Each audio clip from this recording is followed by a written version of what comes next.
พี่น้องเดี๋ยวนี้คนอีสานหน้าตาดีบ่แพ้ภาคอื่นภาคใดพี่น้องขันบ่ว่าย่องเจ้าของก็สิว่าหน้าตาดีกว่าหมู่พุ่นล่ะภาคอีสาน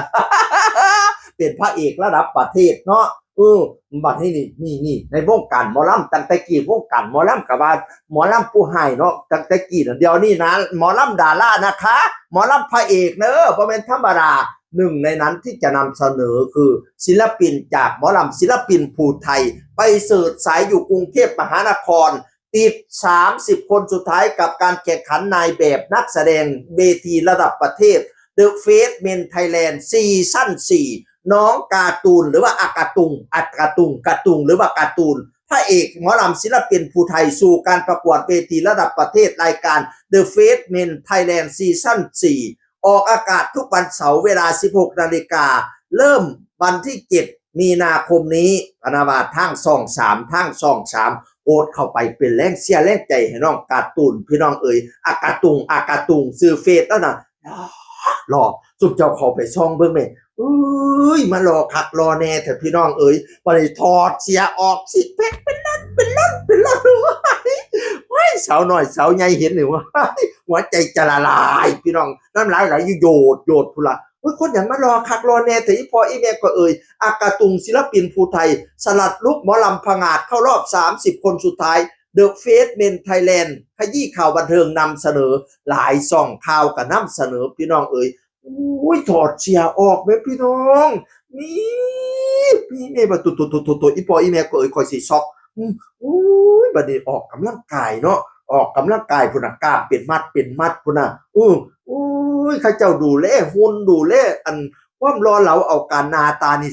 ใสพี่น้องคอยมักเล่าตอนแล้วบ่แต่งหน้าหลายกว่าบ่แต่งหน้าแล้วหน้าตาเราใสธรรมชาติแหมก็แต่งหน้าก็เป็นอีกแบบนึงอยู่แต่ข่อยยังบ่ชอบซ้ำตอนธรรมชาติรอกว่านี่น่ะ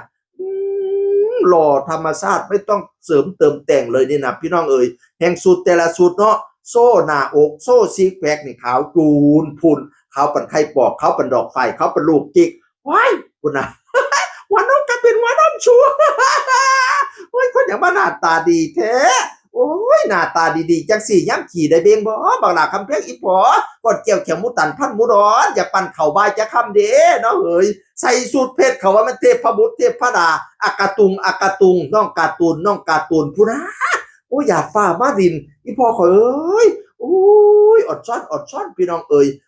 The Face Men Thailand นี่เด้อเป็นรายการระดับประเทศเป็นการประกวดนายแบบและนักแสดงของประเทศไทยโดยมีโจทย์ว่าให้แสดงความสามารถของวงการบันเทิงอาทิเช่นเดินแบบถ่ายแบบการแสดงเดินแบบนี่แล้วก็สุดยอดการแสดงบอกมาแม่สุดยอดก็อย่างเขาเป็นศิลปินอยู่แล้วเนาะ